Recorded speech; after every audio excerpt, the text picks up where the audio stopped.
Hey, yo, what's up? It's AM Trades, and today I'm going to be discussing the risk management that I used to become $100,000 funded at the age of 15 years old.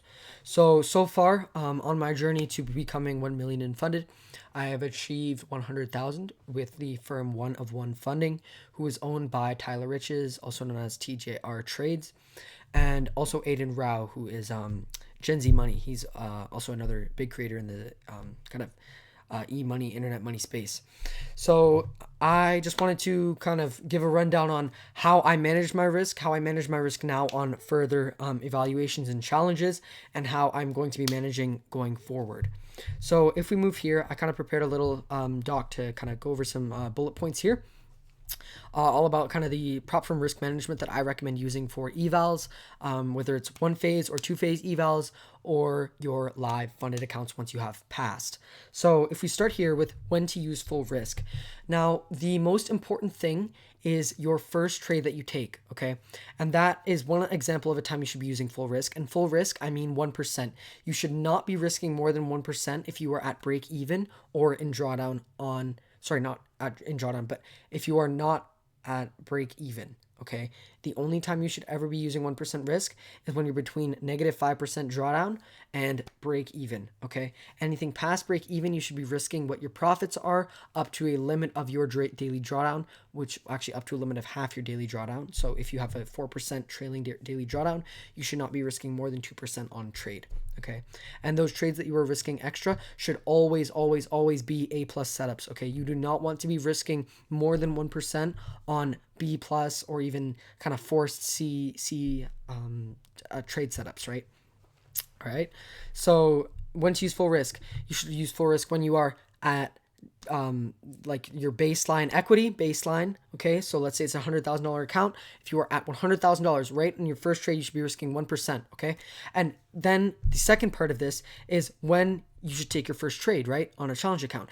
Only ever trade A plus setups for your first trade. I cannot stress this enough. Okay, I waited, I think, maybe 3 or 4 full proper trading days before I got a trade on my two $200,000 account evals. Okay, because I needed that trade to be a win. Because you do not want to start your challenge out in drawdown. It is not a great place to be, especially for big accounts such as 200,000, right, or even 400,000, which is what I have in evals right now. Okay, and then we move on to when to double your risk, right? So like I said, your standard risk on full size should be 1%. You should double your risk. Let's say you make a 1 to 2 on your first trade, and then your account balance is now sitting at $102,000. Okay, then what you should do then is risk 2% on your next trade. Okay, because if you win, you will pass the account. Let's say you make another 1 to 2, that's $4,000 in profit. That brings you to a total of $106,000, and then you can just risk another 2% and scalp another trade to get to that 108,000 8% target, right? And so you should be using that double risk to risk the profits that you made in your first A plus trade. Okay, and then other than that, you should not be risking double ever, right? And there's also when you should half your risk, right? So let's say you have a one phase account and your account total drawdown is 6% and your daily not trailing, and your daily drawdown limit is 3%. When you are down 3% in total, okay, so let's say you have a $100,000 one phase account, you are then at $97,000 and your limit to losing the account is $94,000. You should be halving your risk to 0.5% until you are back over break even. Okay. So, and this applies to two phase accounts as well, where it's a 10% total drawdown and a 5% daily drawdown. When you are below 5% on your account, you should be risking 0.5% until you are back at break even.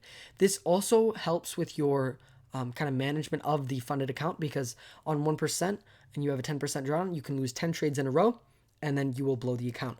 However, if you risk 5 trades, if you risk 1% until you're at the halfway mark, so that's 5 trades, -5%, and then you risk 0.5% until you are all the way down in drawdown, that means that you can lose a maximum of 15 trades in a row without any winners. Okay. And regardless, your winners should be eating your losers every day of the week. Okay.